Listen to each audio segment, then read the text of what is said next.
আমাদের দেশেও 5ই আগস্টের পূর্বে স্বৈরাচার 2000 ছাত্র জনতাকে হত্যা করেছে। তারপরে তিনি আইন শৃঙ্খলা বাহিনীকে তারপরে আদেশ দিল 2 লাখ মারো, লাগে 5 লাখ মারো, তারপরেও আমারে রাহো। কথা কন নাকি? কথা ঠিক না বেঠিক? আমার প্রিয় বন্ধুগণ, 30 লক্ষ ছাত্র জনতাকে এসে পঙ্গু করে দিয়েছে। আমার প্রিয় ভাইয়েরা, আমার প্রিয় বন্ধুগণ, তাহলে সত্য যখন সামনে এসে গেছে, মিথ্যা পালায় গেছে। কোথায় পালাইছে? কথা কয় না। কোথায় পালাইছে? সময় পাইছে কয় মিনিট? কথা কন না কে? এই তো 45 মিনিট। আমার প্রিয় বন্ধুগণ, এর আল্লাহ তাআলা জানাই দিলেন, কুল জা আল হক ওয়া যাহাকাল বাতিল। ও নবী, সত্য এসে গেছে, মিথ্যা বিলুপ্ত হয়ে গেছে। আমার প্রিয় বন্ধুগণ, অথচ স্বৈরাচার 17টা বছর আমাদের মাথার উপরে চেপে বসেছিল, পাথরের মতো চেপে বসেছে।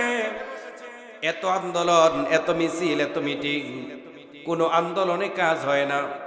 কথা বলেন না? ঠিক কি ঠিক না?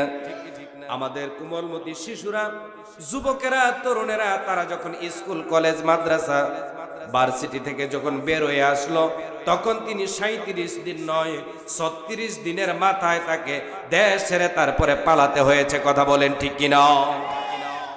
এই জন্য আল্লাহ তাআলা বলেন, ওয়া মাকারু মাকরুন কুব্বারা। আল্লাহ বলেন, ওয়া মাকারু মাকরুন কুব্বারা। ষড়যন্ত্রকারীরা বড় বড় ষড়যন্ত্র করেছে, আলেমদেরকে জেলখানায় বন্দী করছে, বিরোধী মতের উপরে মামলা, হামলা, জেল, জুলুম, জরিমানা। কথা বলেন ঠিক কিনা? আমার প্রিয় বন্ধুগণ, আল্লাহ তাআলা বলেন, ইন্না বাতশা রাব্বিকা লাশাদীদ। আল্লাহ তাআলা ধরে ধরে ধরে না, ধরলে আল্লাহ ছাড়ে না। ইন্না বাতশা রাব্বিকা লাশাদীদ। আল্লাহ পাকের ধরা বড়ই নরম ধরা। কথা কন নাকি? নরম না শক্ত? আমি একটু উল্টা বলছি, দেখতাম যে আপনারা আসলে খেলা আছে না নাই। আল্লাহ তাআলার ধরা কি নরম না শক্ত? আল্লাহ তাআলা বললেন, ইন্না বাতশা রাব্বিকা লাশাদীদ।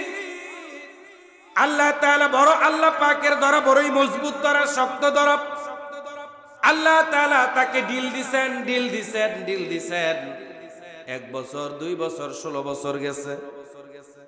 এরকম অবস্থা হয়েছে, জানো যে একজন যাইব আঙ্গুল দেখাইছে, এরকম জাগো আঙ্গুল দেখায় যাওয়া দরকার, তারা যাইবেন, কিন্তু আবার আন্তাজে আঙ্গুল দেখায় যায় না।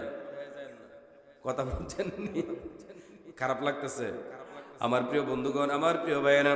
তাহলে আল্লাহ তাআলা বলে দিলেন, ওয়া মাকারু ওয়া মাকারাল্লাহ ওয়াল্লাহু খায়রুল মাকিরিন। ষড়যন্ত্রকারীরা ষড়যন্ত্র করে, আর কৌশল নির্ধারণ করে কে? জোরে বলেন কে? ওয়া মাকারু ওয়া মাকারাল্লাহ ওয়াল্লাহু খায়রুল মাকিরিন। আল্লাহ তাআলা কৌশল নির্ধারণ করলেন। আল্লাহ তাআলা যখন কৌশল নির্ধারণ করলেন, বুঝতেই পারলো না কখন যে চলে যেতে হবে, সময় পাই নাই, তাড়াতাড়ি পালাইছে জান লয়া। একটু জোরে আওয়াজ করে কথা বলেন ঠিক কিনা? অথচ 2012 বা 13 সনে হবে, মইনুল রোড থেকে সাবেক প্রধানমন্ত্রী 3 বারের তার স্বামীর বাড়ি থেকে তাকে বের করে দিয়েছিল ধাক্কা দিয়ে, এক কাপড়ে। কথা বলেন ঠিক কিনা?